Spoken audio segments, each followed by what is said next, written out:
Okay, let's unpack this. Today we are wading deep into a philosophical argument that it really crosses the boundaries of art history, ethics, and even complex natural science. It absolutely does. Our source material presents a truly radical and, I have to say, ambitious mission to revive what it calls the singular unifying principle of art.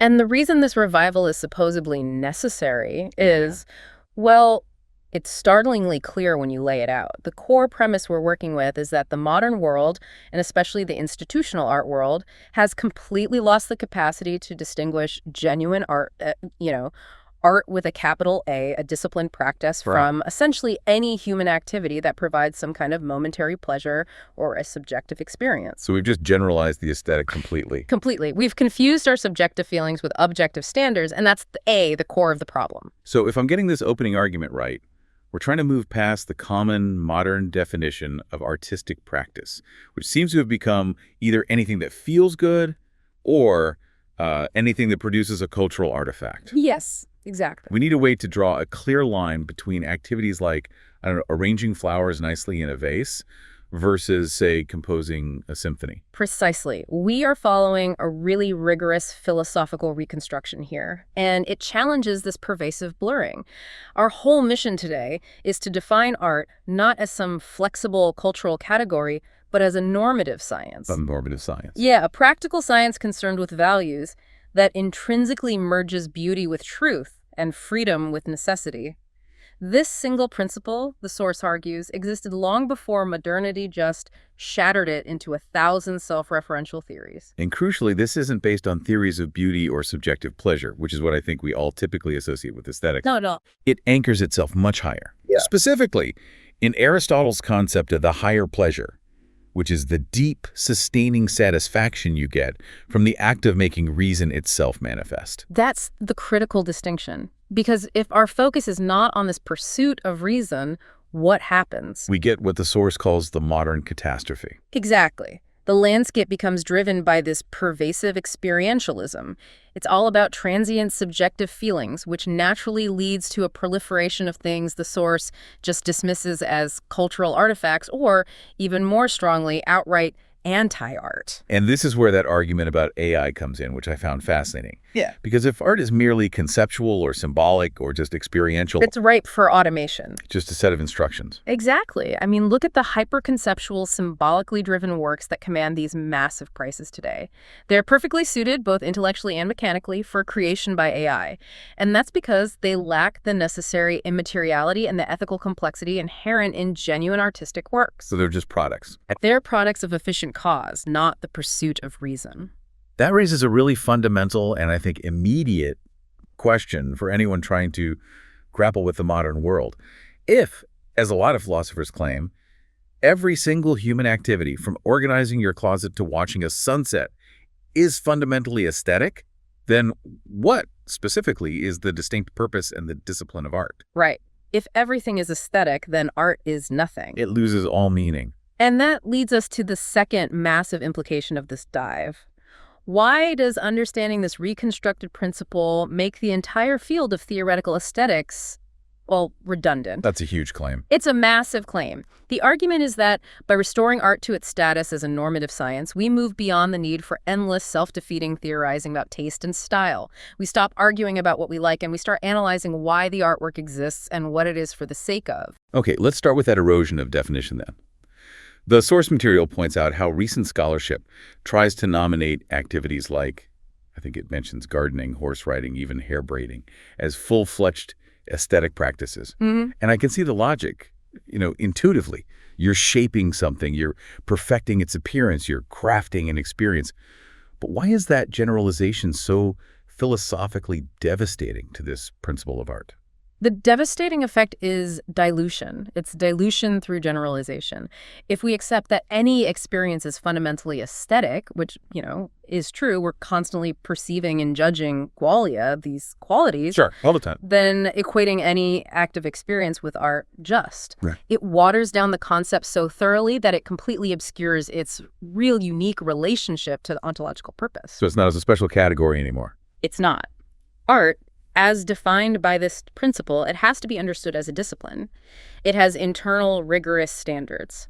If just acting alone makes something a practice, if arranging my spice rack is on the same level as designing the Parthenon, then the whole concept of the aesthetic loses its power. It can't discern value. Exactly. It loses its power to discern genuine value and unique purpose. It just becomes a descriptive term, and it loses its normative force entirely. So the fact that aesthetic experience is everywhere, it leads to this downgrading of art from a rigorous discipline with a profound purpose to just another hobby or activity. Pretty much. I'm thinking about all the hours I spend rearranging my bookshelves by color. Is the source basically telling me I'm confusing a pleasant, generalized aesthetic activity with a normative discipline? In the terms of this principle, absolutely. You're enjoying the aesthetic qualia of balance and color, which is lovely, there's nothing wrong with that. But that activity is fundamentally utilitarian. It serves the end of organization or, momentary pleasure. It is an external good. Art must serve an internal good, an end in itself. This is where the source forces us to bring in that core structural division. Normative aesthetics versus theoretical aesthetics. That's right. Art, through its principle, must be elevated to a practical science. That's normative aesthetics. And this is all about knowing how to choose between goods and understanding how those choices are habitually applied. Critically, and this is so important, normative aesthetics requires the unification of aesthetics, ethics, and logic. The big three. The big three, they have to be one. And theoretical aesthetics, which has been the dominant way of thinking for the last few centuries, has failed at this. Why? It's failed because it just manufactured these philosophical theories about laws of taste and style that were only tied to the material, the formal, and the efficient causes of the artwork. So how it looks, what it's made of. Yes, and this resulted in these materialist ends that fundamentally confuse facts with values. Theoretical aestheticians, they mistake effects and effects, like the shock value of a piece or its historical placement. They mistake those for objective ends. I see. They're focusing on how something was made or what it represents materially, and they completely neglect the true purpose, which is rooted in its ontological origin. They treat industrial viability or historical novelty as these objective markers of merit, which are just facts. They're not values. This philosophical struggle, it leads us straight to Immanuel Kant, doesn't it? Yeah. His colossal legacy in aesthetics now has to be, structurally dismantled or at least reversed, according to this source. Yes, and the source proposes a really fascinating and, I think, necessary reversal of Kant's famous framing. Kant spoke of the artwork possessing purposiveness but without a purpose. Zweckmäßigkeit und Zweck, right? That's the one. Meaning it had a comprehensible, rational purpose, that Zweckmäßigkeit, located in the sensible world, but no specific utilitarian external goal. You felt it subjectively, but it was universally recognizable. Okay. And the principle of art, though, it suggests reversing this to purposelessness. That sounds a bit like a semantic flip, but what is the profound implication of that reversal for the artist and for us, the viewer? Oh, it's not semantic at all. It's a profound ontological shift.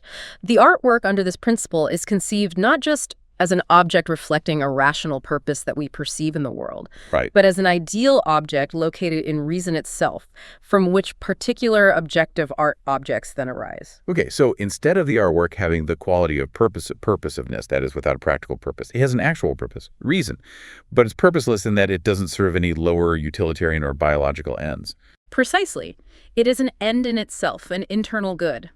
It is purposefully aimed at the highest possible end, self-overcoming and the attainment of reason. The Kantian framework, at the end of the day, it tied the artwork back to human reflection and subjectivity, even if it was universal subjectivity. This principle ties it to something else. It ties the artwork to an objective truth that transcends mere human reflection.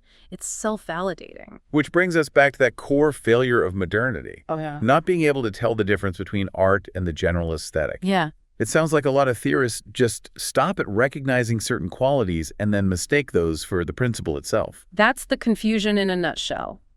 That failure means they confuse qualia qualities with the underlying principles. They identify a feature of great art like balance or narrative tension, and they mistake it for the starting point of art making. They confuse the symptom with the cause. Perfectly put. They confuse the symptom with the cause. Could you give us a concrete example of this philosophical category error? Sure. Think about balance or harmony.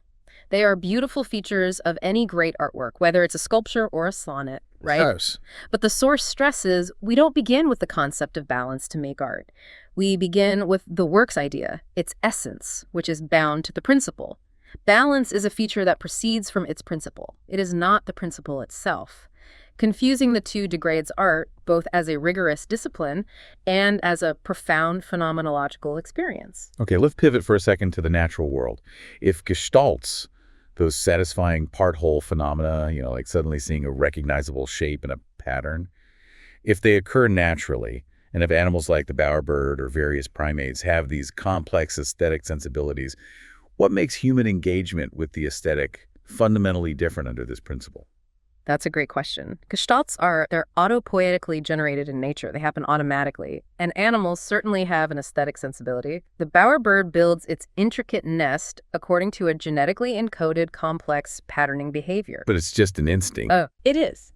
The key human difference is our capacity for understanding and for intentionality.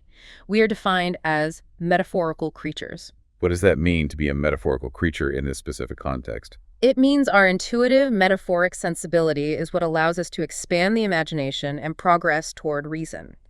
The bowerbird's aesthetic choices are ultimately tied to utilitarian, biological, reproductive needs.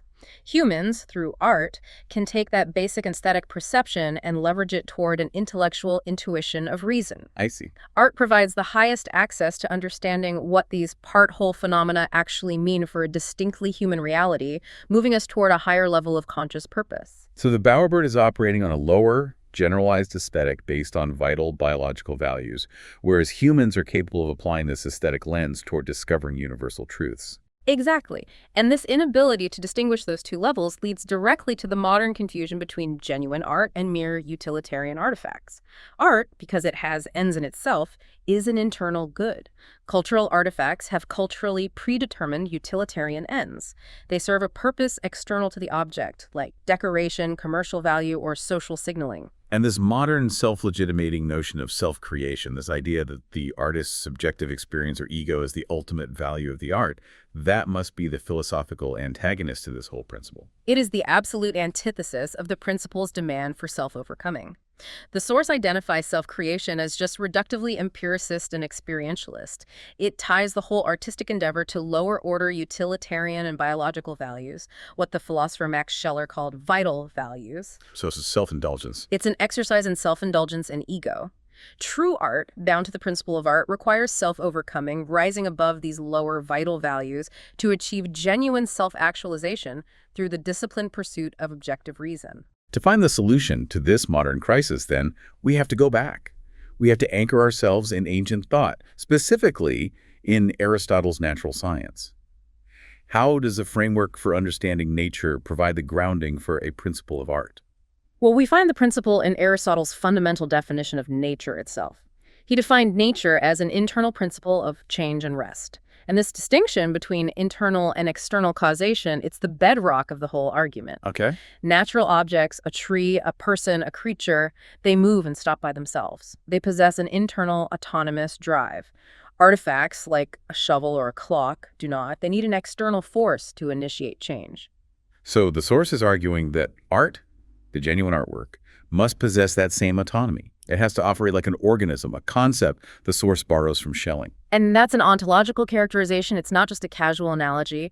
The art object must possess this internal principle of change and rest, linking nature and human nature. This means the artwork's organism, or its organon, doesn't simply mimic nature's appearance. It does something more. It transcends it, while still remaining true to nature's internal movement, its accidentality, and its deep teleology, its purposeful development. It stands on its own. It demands your attention rather than just passively accepting your interpretation. That concept, the artwork possessing an internal principle of change, that feels key to separating art from ordinary crafting. How did Aristotle capture this crucial distinction phenomenologically in his broader concept of techne? He separated the categories of making by distinguishing poiesis, which is making, bringing something new into being, from praxis, which is action, or just doing. And both of these fall under techne, which is, broadly skilled making or craft. Okay. So crafting and designing are scientific acts. They're concerned primarily with means, the effects they produce. They require precision in execution. If I'm a carpenter, I'm focusing on the means to build a sturdy chair. That's praxis. And art, under this principle, has to transcend the means. Art requires a higher prudence. The artist, operating under the principle, isn't concerned with the means, but with deliberating the end why the whole must be more than the sum of its parts. Poiesis is that intentional act of making, concerned with the purpose of the disclosure itself, the higher reason for the existence of the form. So the chair is an artifact, praxis. The sculpture that reveals a universal truth is art, poiesis. You've got it. This leads us to what the source calls the art person perfect sign. If the artwork is an organism, how does it existentially relate to us, the bearers of value? The source material positions art as a perfect sign of the person. And we have to recall two key definitions here. First, C.S. Peirce defined the person as a species of sign, a form of semiosis, a meaning-making process in its innermost being. Second, Max Scheler defined the person as the ultimate bearer of ethical values. So this double unity, art and person, it links acts and objects of meaning and valuing phenomenologically, normatively, and metaphysically. The purposefulness of this art-person relation embodies the future direction of nature's change, reflecting our highest possibility. Let's just nail down that critical reversal again. Purposeful purposelessness. Yeah. If art is this perfect sign, how does that relationship reinforce the idea that art is both deeply purposeful and yet free from specific utility? Well, biologists often understand nature's mechanism as fundamentally purposeless. It's driven by efficient cause, not some intentional final cause. Art's principle is also philosophically purposeless in the sense that it's not bound by specific utilitarian lower goals. Okay. However, in our hands, it issues an ontological purposefulness for human making, artworks. They are not artifacts fixed in meaning like a clock is. They are objects closest in essence to the striving, meaning-seeking human being, never fixed in meaning, and therefore more profoundly meaningful. So the optimal realization is purposeful purposelessness, which is the decisive step beyond Kant's purposeless purposefulness. We've moved from the sensible world right into the realm of reason. Absolutely. The Kantian view, however lofty it is, it still risks rendering artworks as merely complex artifacts of the human condition. The principle, rooted in Aristotle and Schelling, argues that the human condition is an end in itself. It's a value, and thus art must embody that higher end objectively, making reason visible and tangible. Now, why is metaphysics, the philosophy of being and knowledge, often seen as the most abstract area? Why is it so crucial here? Why is the neglect of metaphysics blamed for the current fragmentation we see? This is a major point. The deterioration of that crucial normative relationship between aesthetics, ethics, and logic, it stems directly from ignoring metaphysics. And we have to understand metaphysics here as the natural laws concerning phenomenal interactions, the deep structure of reality. Metaphysics is key because it explains how this relationship mitigates against the will to power's tendency to tie humanity to lower-order utilitarian and biological values, as defined by Scheller's hierarchy. Wait, hold on. So metaphysics acts like a kind of philosophical inertia, preventing the will to power from just turning art and everything else into tools? Yeah. That's a massive claim. Yeah. How does a philosophy concept physically resist base utilitarianism? It acts as an ontological anchor. The will to power in this context is that inherited natural drive toward domination, consumption, and serving vital needs: food, security, reproduction. Right, the basics. If creativity is left unchecked by an objective metaphysical structure, a notion of absolute intrinsic truth, it simply serves those base needs and perpetuates those inherited lower values. So without metaphysics, art is just a more elaborate way to signal status or fulfill a survival need. Precisely. Metaphysics preserves a stasis field, a kind of resistance, that insists art must be concerned with higher values, the spiritual and the holy.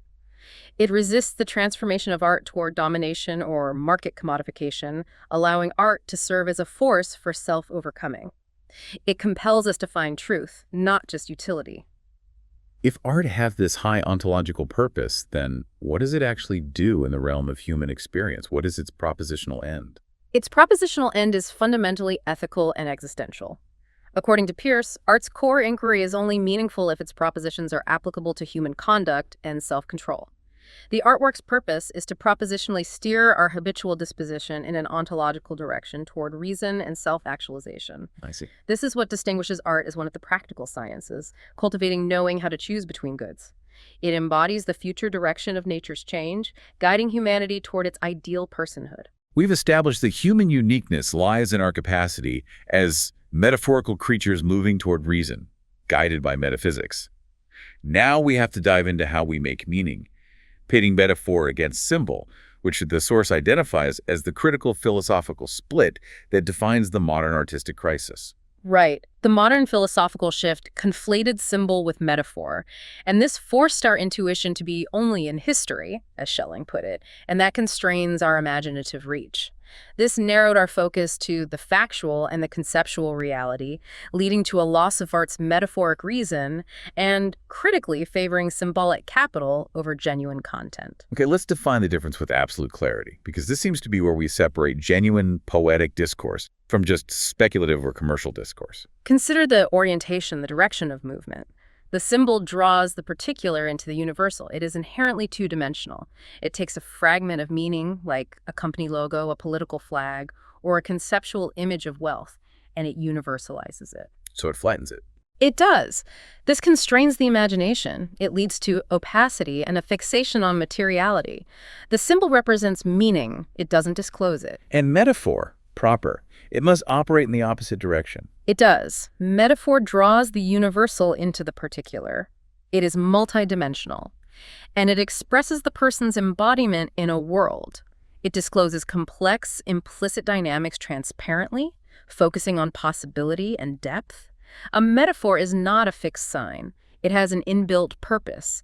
Its expression is an end in itself. And is that transparency? That transparency makes meaning immediately accessible to our intuition, what the source calls valueception, and that marks metaphor as art's primary and necessary meaning-making modality. This distinction fundamentally shifts the role of the artist from being an inventor to being a revealer. It moves us from creation to uncovering. Precisely. The materializing of an artwork is not about creation in the sense of manufacturing something new from nothing.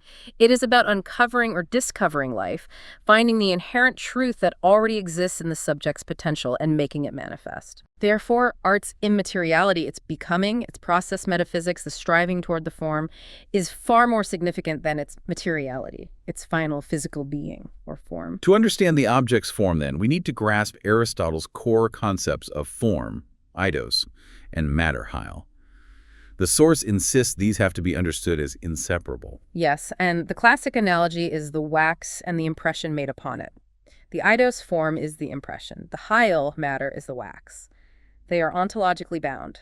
The art object's material purpose is to create an immaterial universal impression, the eidos. If the matter is not fundamentally serving the form, the resulting object is just a functional artifact, not art. But the source also brings up this counterintuitive concept of formlessness.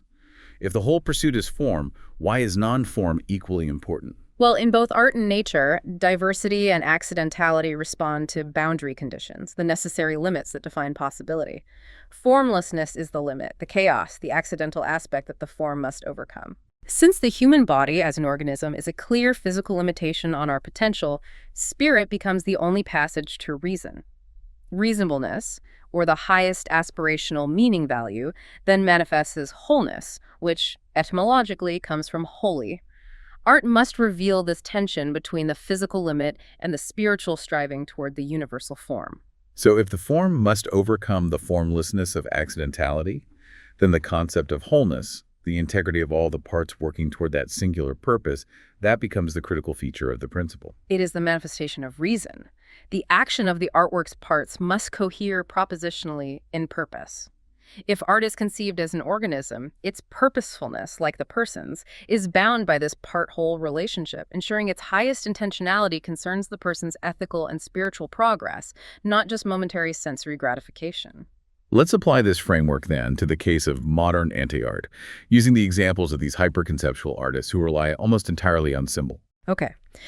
Modern practices, particularly in the highest earning brackets, rely exclusively on symbol and concept, and this reflects the decontextualized logic of the brain's left hemisphere, which favors explicit, literal interpretation.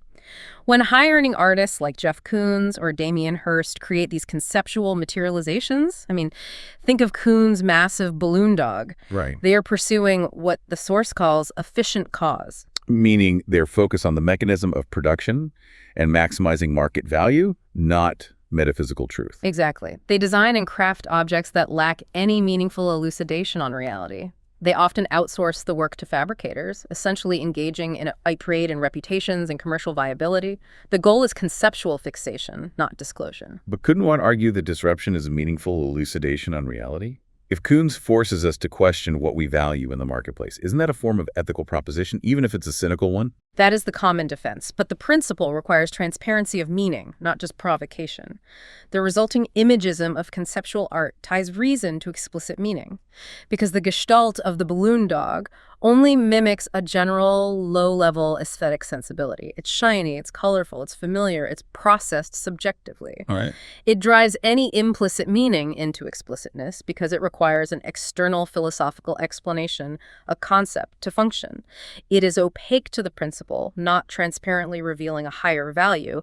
It merely reflects a cultural fact, like consumerism, rather than positing a universal value. So how does genuine art, using metaphor, achieve transparency and access these higher values? How is it received by the viewer? Art's higher meaning resides in transforming those lower values transparently via metaphor, and this is accessed through what Shaler termed value section vertific. Yeah. It's a profound concept. It is a pre-felt, value-impregnated intuition of ethical intentionality. It's not something you choose based on rational deliberation. It is something you prefer immediately, intuitively, because it rings true to the highest value structure. Wait, why is it pre-felt? How does that differ from just liking something instinctively? It's not instinct in the vital biological sense. Scheller's hierarchy places the spiritual and holy values above vital and utilitarian values. Valueception is the immediate, non-rational recognition of these higher values in the artwork. Liking something instinctively might be tied to its vibrant color, which is of vital value. Okay. Valueception is the immediate recognition of truth or beauty, an intuition of meaning that precedes cognitive explanation. It's like knowing a statement is true before you can logically prove it. Metaphor facilitates this link, binding art's higher immaterial, purposiveness, reason, to its material being, self-actualization, through the indifference of necessity and freedom, beauty and truth. So the ethical dimension isn't a moralizing layer applied after the fact. It's intrinsically baked into the phenomenological structure of the metaphoric movement itself. Precisely. The quality of the art is determined by the quality of the ethical movement it instigates. Precisely. It is inherent, objective, and it is quantifiable by its capacity to move the viewer towards Scheller's spiritual and holy values. We've built the highly dense theoretical and ontological foundation for the principle of art. Now we move to the methodological heart of this deep dive. What are the three defining features, the three Ps that restore art to its status as a normative science, and how do we apply them? These three features, they define the only object of art in reason. They are the essential test, and they unify aesthetics, ethics, and logic.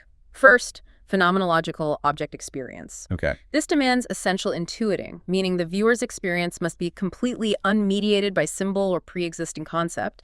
It requires a type of Husserlian bracketing off of the accidental, historical, or subjective context to actively seek the inherent reason within the form. It has to speak for itself. No instruction manual needed. None. Second, propositional end, the person.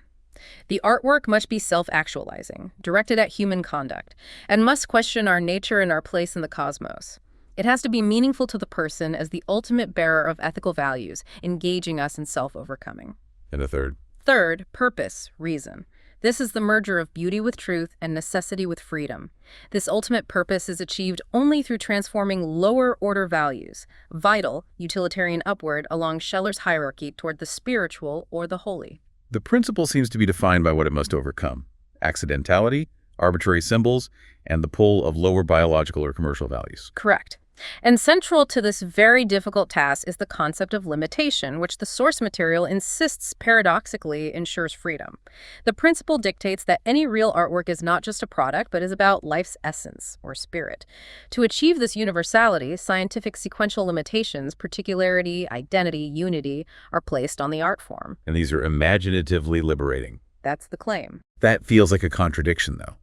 How does limitation equal liberation in the creation of art? Because without boundaries, there is no form. There's only chaos, formlessness.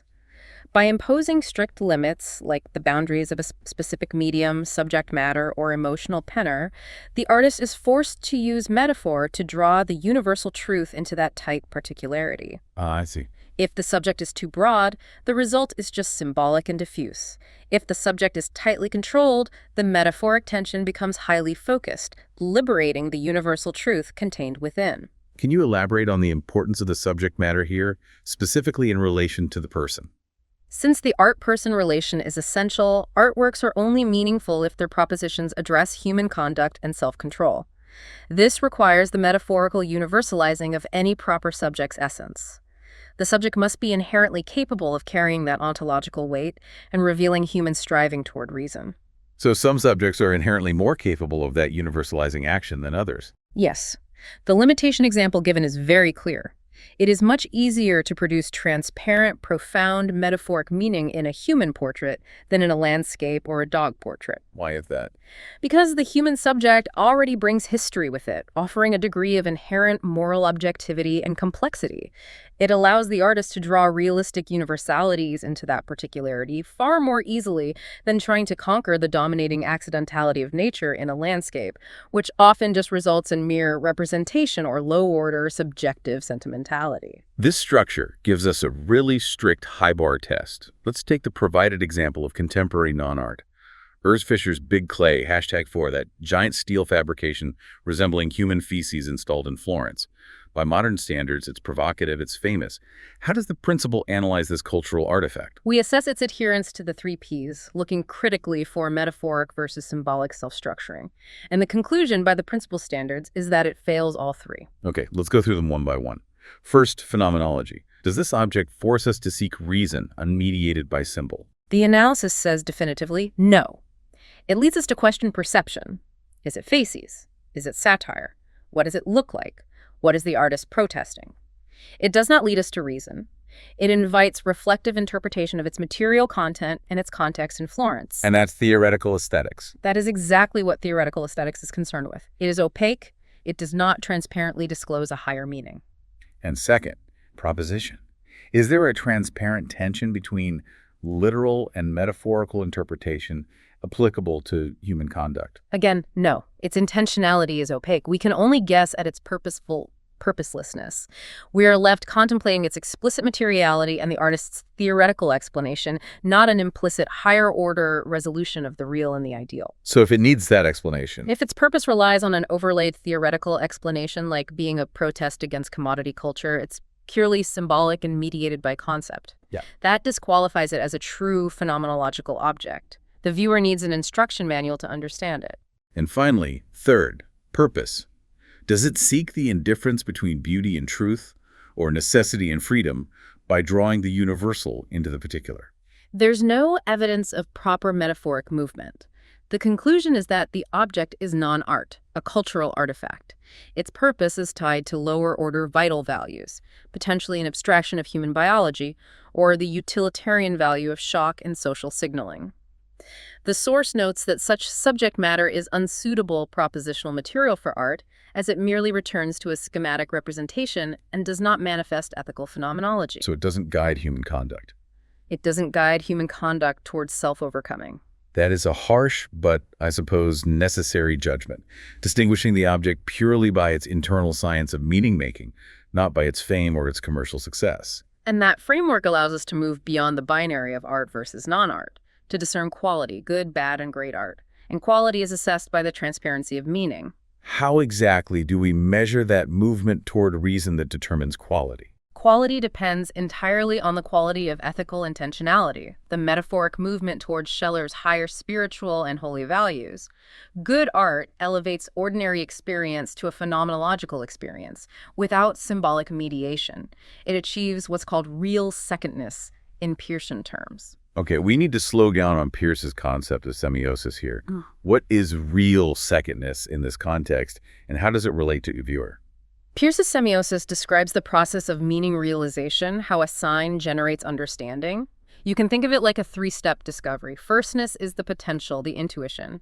Secondness is the act of resistance or the realized fact. Okay. So real secondness is the other object, let's call it O2, that is realized only after the first object, O1, is suspended. It is the end point of that suspension, a truth we discover through interaction with the artwork. Good artworks achieve this realized truth after that moment of cognitive work. You look at it, you grapple with it, and then you know the truth it reveals. So good art makes us discover a truth. What about great art? Great artworks progress beyond that to real firstness. And this is absolute firstness, precognized, first intuited. This means the highest meaning value is grasped immediately, before any cognitive realization of the parts. It bypasses the struggle of secondness entirely, and it just hits you with the potential of the universal truth instantaneously. That immediately makes profound sense when you think of those iconic works of human history that they demand your attention. Think of the examples provided. Michelangelo's David.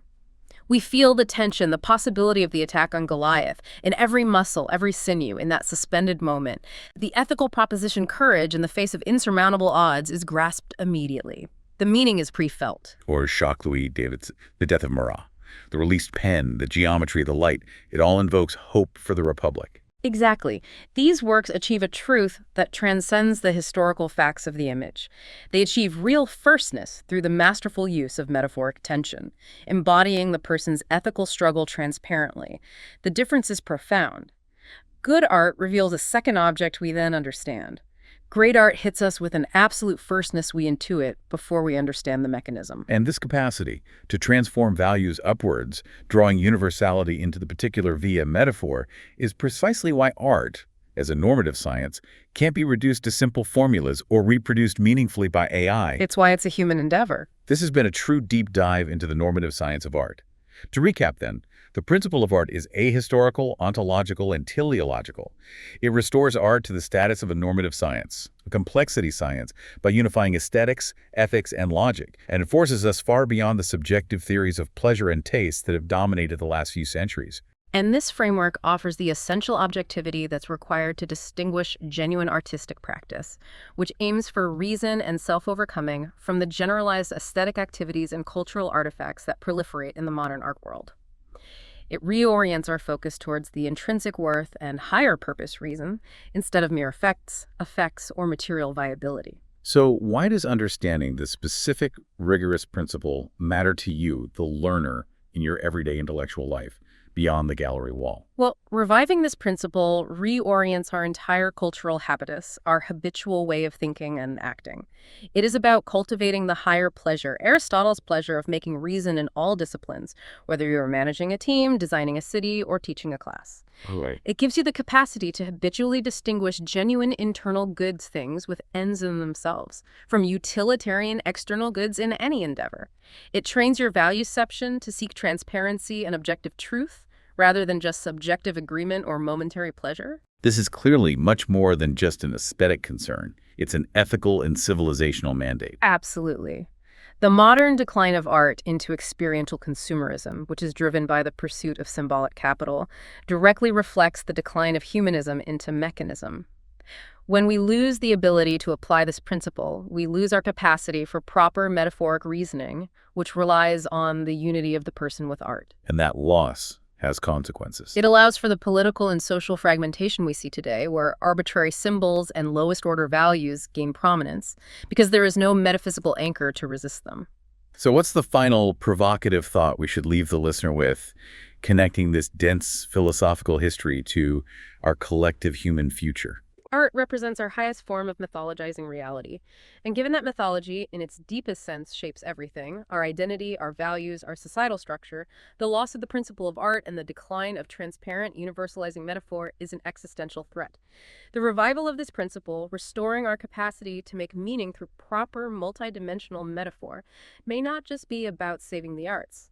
It may be the only reliable way to rehabituate virtue ethics in our rapidly deteriorating modernity and secure the future of humanity itself against the rising tide of mechanism and symbolic abstraction.